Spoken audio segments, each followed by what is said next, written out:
Hello guys, welcome to my channel physiology decoder. तो हम इस सेशन में पूरे के पूरे गाइडन को बहुत इजी तरीके से, आसान तरीके से समझने वाले हैं और उसमें से भी जो इम्पोर्टेंट टॉपिक्स है उनको हम ज़्यादा फोकस करेंगे, ठीक है। क्योंकि बाद में ऐसा होगा कि आपको रिवाइज करने के लिए टाइम नहीं मिलेगा, तो इसलिए हम इम्पोर्टेंट टॉपिक्स पे ज़्यादा फोकस करेंगे। अगर आपको चाहिए तो मैं डिटेल वीडियो बाद में बना दूँगा, ठीक है।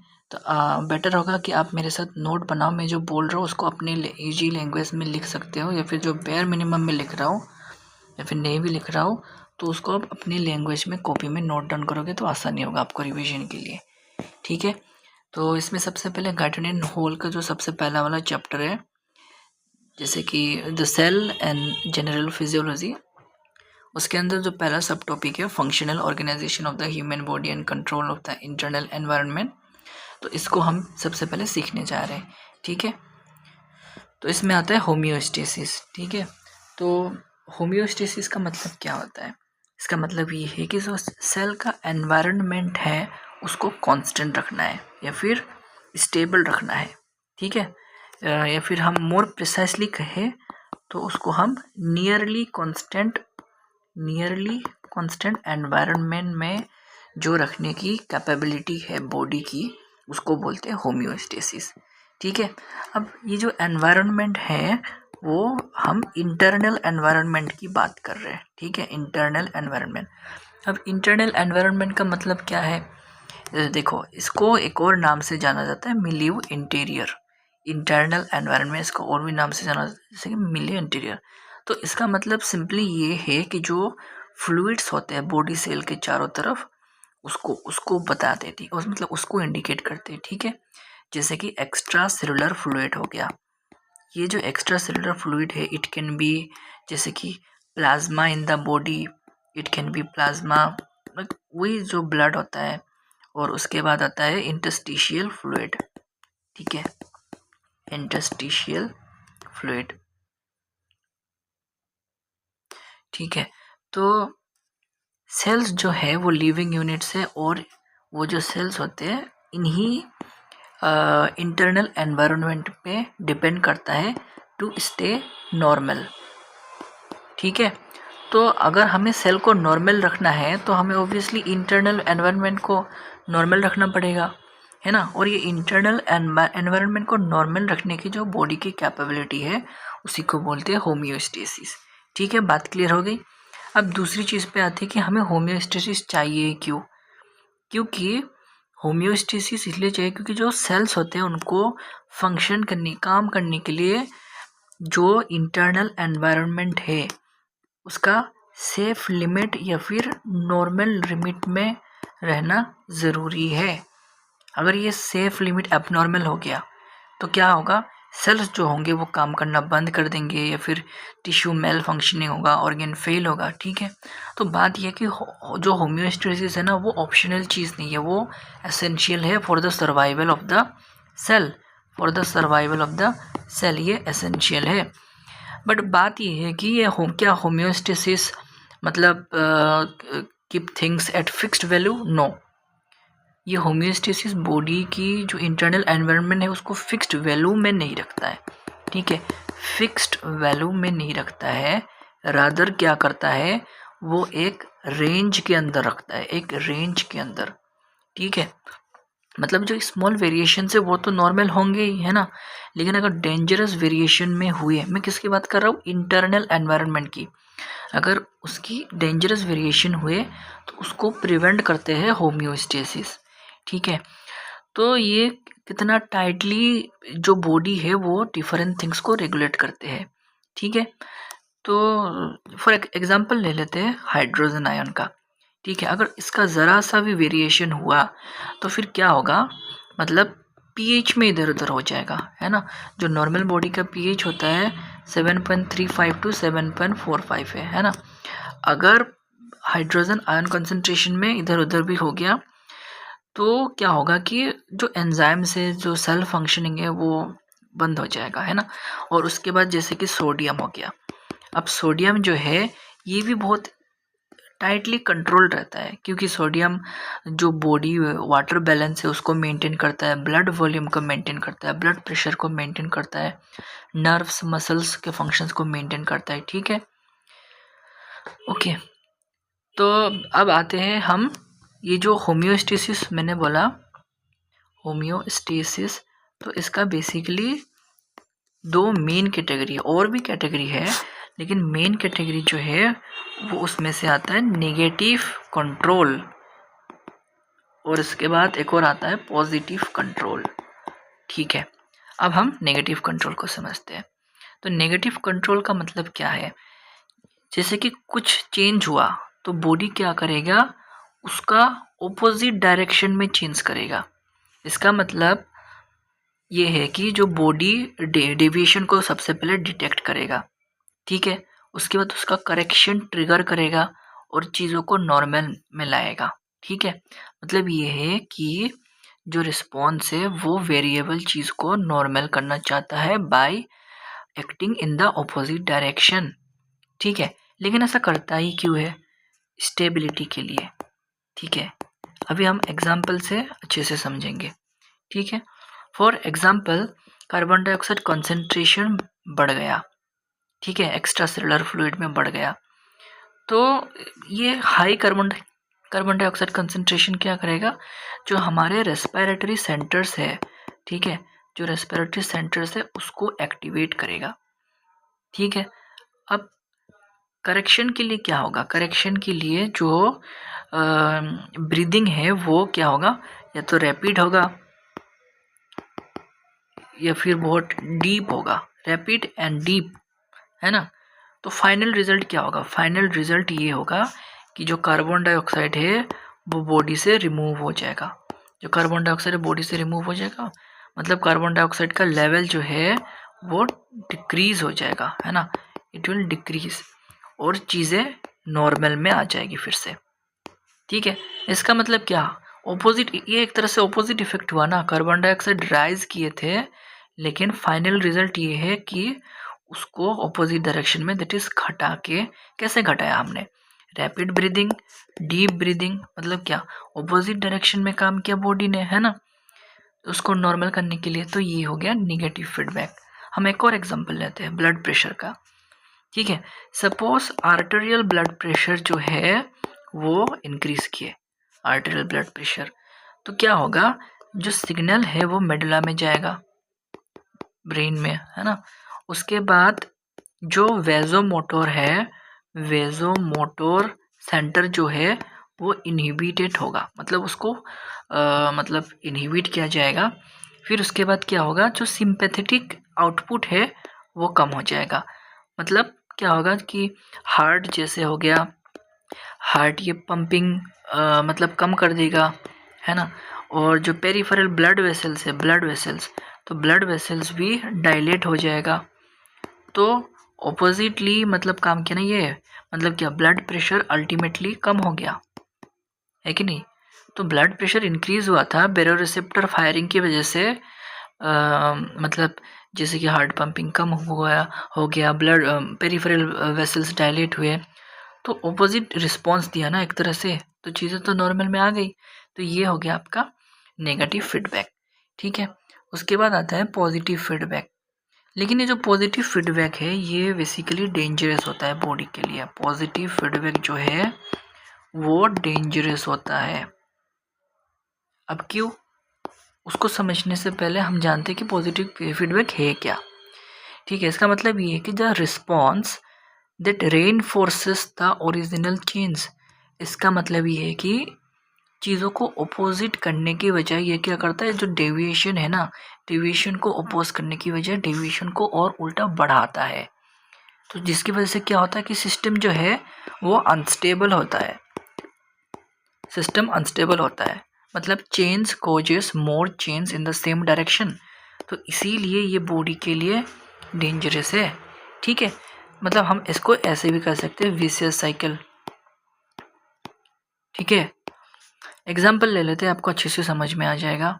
ठीक है, सपोज एक पर्सन है जिसने बहुत सारा मतलब ब्लड लॉस किया। ठीक है, for example 2 litres of blood loss हुआ ड्यूरिंग एन एक्सीडेंट, तो क्या हो गया, देखो ब्लड वॉल्यूम जो है वो कम हो गया, है ना। अब कम हो गया इसका मतलब ये है कि हार्ट जो है अच्छे से पंप नहीं कर पा रहा है ना, तो जिसकी वजह से बीपी फॉल हो जाएगा। तो उसके बाद जो कोरोनरी ब्लड फ्लो मतलब जो हार्ट को सप्लाई करने वाले जो ब्लड वेसल्स है उनमें भी ब्लड फ्लो कम हो जाएगा, है ना। इसका मतलब ये है कि जो हार्ट के जो मसल्स है वो भी वीक पड़ जाएंगे। इसका मतलब ये है कि जो पंपिंग है वो और ज़्यादा ख़राब हो जाएगा, है ना। तो अगर ये चीज़ रिपीट हुआ बार बार, weak heart pumping, less coronary flow होगा, जिसकी वजह से और वीकर हार्ट पंपिंग होगा, इवन कोरोनरी फ्लो, मतलब ऐसे एक साइकिल चलता रहेगा जिसको हम बोलते हैं विशियस साइकिल, ठीक है।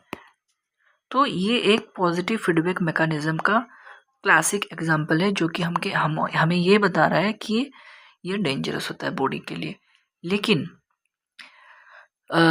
हमेशा ऐसा नहीं होता, sometimes positive feedback can be useful too, ठीक है। जैसे कि ब्लड क्लॉटिंग की बात कर रहे हैं, ठीक है।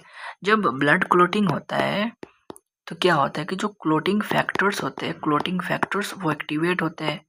अब ये जो एक्टिवेटेड क्लॉटिंग फैक्टर्स है ये क्या करेंगे, और भी ज़्यादा एक्टिवेट करेंगे नियर बाई फैक्टर्स को। नियर बाई क्लॉटिंग फैक्टर्स जो है उनको और भी ज़्यादा एक्टिवेट करेंगे, ठीक है। अंटिल द ब्लीडिंग स्टॉप्स, मतलब ये है कि सपोज ब्लीडिंग की वजह से एक क्लॉट फैक्टर एक्टिवेट हुआ। अब ये जो एक्टिवेटेड क्लॉट फैक्टर है बाकी इनएक्टिवेटेड क्लॉट फैक्टर को, near by inactivated clot factor को और ज़्यादा एक्टिवेट करेंगे, फिर ये और किसी को करेगा और किसी, मतलब ऐसे ऐसे ये क्या होगा कि जो क्लॉट होगा वो बढ़ता जाएगा और अल्टीमेटली ब्लीडिंग बंद हो जाएगा, ठीक है। तो ये यूज़फुल हो गया।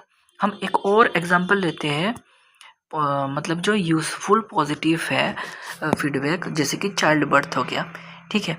तो चाइल्ड बर्थ में क्या होता है, जो यूट्रस होता है उसका जो कंट्रैक्शन होता है, यूट्रस के कंट्रैक्शन से मतलब जो बेबी का जो हेड होता है वो अगेंस्ट सर्विक्स पुश होता है ना, अगेंस्ट सर्विक्स पुश होता है, मतलब जो सर्विक्स है वो और स्ट्रेच हो जाएगा, है ना, ये और स्ट्रेच हो जाएगा। अगर सर्विक्स स्ट्रेच हुआ तो क्या होगा कि ये जो स्ट्रेस सिग्नल्स जनरेट हुए ये क्या करेंगे, और स्ट्रोंगर यूटेराइन कंट्रैक्शंस क्रिएट करेंगे, और स्ट्रोंगर कंट्रैक्शन की वजह से और स्ट्रेच होगा, है ना, और स्ट्रेच होगा मतलब इवन और contraction, stronger contraction, finally baby is born. तो इसका मतलब ये कि जो पॉजिटिव फीडबैक है वो कंटिन्यू होता है टिल द इवेंट कंप्लीट्स, ठीक है। हम एक और लास्ट एग्जांपल ले लेते हैं छोटा सा, वो है नर्व सिग्नल जनरेशन। जैसे कि कोई स्मॉल मेम्ब्रेन जो है वो स्टिमुलेट हो गया और सोडियम लीकेज हो गया नर्व में, ठीक है। अब सोडियम एंट्री होते ही क्या होता है, देखो नॉर्मली क्या होता है, नॉर्मली बाहर पॉजिटिव रहता है, अंदर नेगेटिव रहता है सेल मेम्ब्रेन के, ठीक है। तो मतलब नॉर्मली 3 सोडियम सेल के बाहर थ्रो आउट होते हैं और 2 पोटेशियम अंदर, ठीक है। तो जब नर्व सिग्नल जनरेट होता है तो क्या होता है कि जो सोडियम है वो अंदर आ जाता है, पोटेशियम बाहर चला जाता है ना। अब ये जो सोडियम अंदर आ गया तो ये जो एंट्री हो गया, तो एंट्री की वजह से क्या होगा, तो धीरे धीरे मेम्ब्रेन पोटेंशियल जो है वो उल्टा होने लगेगा, मतलब ये नेगेटिव है पॉजिटिव, ये नेगेटिव है पॉजिटिव, ठीक है। तो इसकी वजह से जो पोटेंशियल चेंज हुआ ना, इसकी वजह से क्या होगा, और भी ज़्यादा सोडियम चैनल्स ओपन होंगे, और सोडियम चैनल्स ओपन हुए तो क्या होगा, और ज़्यादा चेंज होगा, ये और भी ज़्यादा नेगेटिव, बाहर नेगेटिव बनता जाएगा, ये अंदर पॉजिटिव बनता जाएगा, ठीक है। तो एक एक्शन पोटेंशियल जनरेट होगा जो कि प्रोपोगेट करेगा, ठीक है। तो ये भी एक पॉजिटिव फीडबैक का मैकेनिज्म है, ठीक है। अब हम होम्योस्टेसिस की एक छोटा सा समरी बना लेते हैं। चलो अब हम होम्योस्टेसिस को फाइनल एक फ्लो चार्ट के ज़रिए समझते हैं, ठीक है। तो होम्योस्टेसिस के कुछ कंपोनेंट्स है, एक होता है कंट्रोल, ठीक है, जो बेसिकली हमारा ब्रेन होता है, और उसके बाद होता है रेसिप्टर, ठीक है। उसके बाद होता है इफेक्टर, ठीक है। और उसके बाद होता है जैसे कि ये एक तराजू है, ठीक है।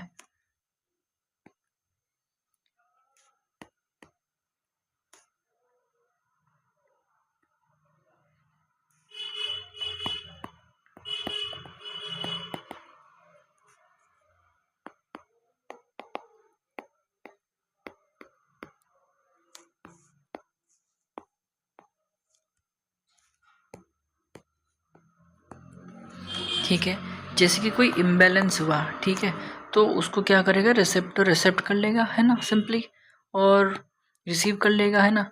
और कंट्रोल सिस्टम जो है हमारा, जैसे कि ब्रेन हो गया, उसमें सेंड करेंगे। फिर कंट्रोल सिस्टम जो है वो क्या करेंगे, इफेक्टर को सिग्नल सेंड करेंगे, जैसे कि हो गया मसल्स, या फिर जैसे ब्लड वेसल्स हो गया। अब ये इफेक्टर क्या करेंगे, जो मतलब जो इम्बैलेंस है उसको घटाएगा, मतलब क्या करेगा, करेक्शन करेगा, ठीक है। तो ये बेसिकली हो गया आपका होम्योस्टेसिस। होम्योस्टेसिस रिलेटेड एक और कॉन्सेप्ट है जो हमको समझने की ज़रूरत है, वो है गेन, ठीक है। गेन का मतलब ये है कि how much the body corrects a disturbance relative to how much abnormality remains. इसका सिंपली ये मतलब है कि ये बताता है हमें कि कितना इफेक्टिव नेगेटिव फीडबैक सिस्टम है, ठीक है। मतलब जो नेगेटिव फीडबैक सिस्टम है, ये नेगेटिव फीडबैक सिस्टम की बात करता है कि कितना इफेक्टिव नेगेटिव सिस्टम है, ठीक है। तो इसका एक फॉर्मूला होता है, वो होता है correction versus error, correction versus error, ठीक है। तो एरर का मतलब क्या है, एरर का मतलब होता है remaining deviation from normal after the system has acted. इसका मतलब ये है कि देखो, even after correction, suppose body ने उसको नेगेटिव फीडबैक कंट्रोल की वजह से कंट्रोल किया, कंट्रोल करने के बाद भी सपोज बीपी जो है नॉर्मल से 25 मिलीमीटर्स ऑफ मर्क्यूरी कम है स्टिल, करेक्शन करने के बाद भी, तो ये हो गया हमारा एरर, ठीक है। तो करेक्शन मतलब ये होता है अमाउंट ऑफ डिस्टर्बेंस प्रिवेंटेड और रिवर्स बाय द फीडबैक, ठीक है। एक एग्जांपल लेते हैं अच्छा सा, जैसे कि हम समझ रहे हैं कि विदाउट एनी बेरो रिसेप्टर, सपोज हमारे पास कोई बेरो रिसेप्टर दैट इज द मतलब जो रिसेप्टर्स होते हैं, ब्लड प्रेशर कम होता है, इंक्रीज होता है, मतलब डिक्रीज होता है, उसको जो डिटेक्ट करते हैं वो है ही नहीं बॉडी में, हम ऐसा सोच रहे हैं, ठीक है। सपोज ब्लड प्रेशर जो है वो नॉर्मल से 175 मिलीमीटर्स ऑफ मर्क्यूरी हो गया, ठीक है। इसका मतलब जो डिस्टरबेंस है वो इंक्रीज हुआ कितने की वजह से, 75, है ना। तो अगर सेम मतलब ये ठीक है, समझ गए, 75, अगर सब, अब हम मान लेते हैं कि हमारे पास बैरो रिसेप्टर सिस्टम है, मतलब हमारे पास जो कंट्रोल सिस्टम है वो प्रेजेंट है बॉडी में, ठीक है। अब बैरो रिसेप्टर ने इसको करेक्ट किया, करेक्ट करके 125 पे लाया, इसका मतलब क्या है, स्टिल 25 जो है अभी भी बढ़ा हुआ है, स्टिल 100% वो घटा नहीं है, मतलब 100 नहीं हुआ अभी तक, अभी तक 25 है, ठीक है। तो ये जो 25 होगा, ये हो गया आपका एरर, ठीक है।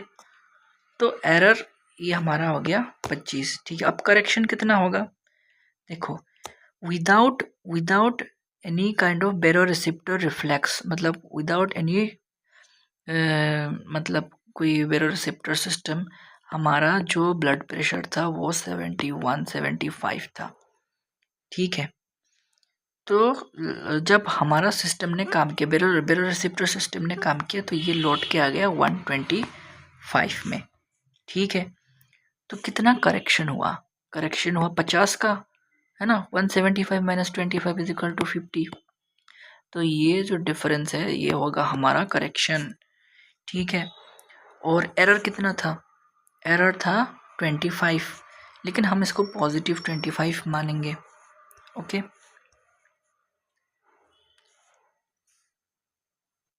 इसको पॉजिटिव क्यों मानेंगे, इसलिए क्योंकि ये जो है रिमेनिंग रेज्ड प्रेशर है, मतलब ये रिमेनिंग प्रेशर है जो कि बढ़ा हुआ है, इसलिए हम पॉजिटिव ले रहे हैं। और इसको हम -50 ले लेंगे। क्यों -50 क्यों ले लेंगे? क्योंकि -50 मिलीमीटर्स ऑफ मर्क्यूरी जो प्रेशर है वो घटाया गया है, इसलिए हम -50 लेंगे। तो गेन का फॉर्मूला क्या था? गेन का फॉर्मूला था करेक्शन अपॉन एरर, है ना। जो करेक्शन है वो हमारा 50 हो गया और एरर जो है वो हमारा 25 हो गया। तो हमारे पास आ गया -2। ये हो गया -2 जो है वो हो गया हमारा गेन। देखो ये जो वैल्यू है हमें दो चीज़ बताता है। एक तो इसका साइन का मतलब सिंपली ये है कि ये नेगेटिव फीडबैक कंट्रोल का है, ठीक है। और 2 ये जो वैल्यू दिख रहा है ये हमें बताता है कितना इफ़ेक्टिव है। जैसे कि सपोज टेम्परेचर कंट्रोल के लिए जो गेन है वो -33 है, तो temperature control corrects the disturbance much more powerfully than baroreceptor pressure control. समझ में आया डिफरेंस? ठीक है, तो ये था होम्योस्टेसिस के बारे में। Thank you.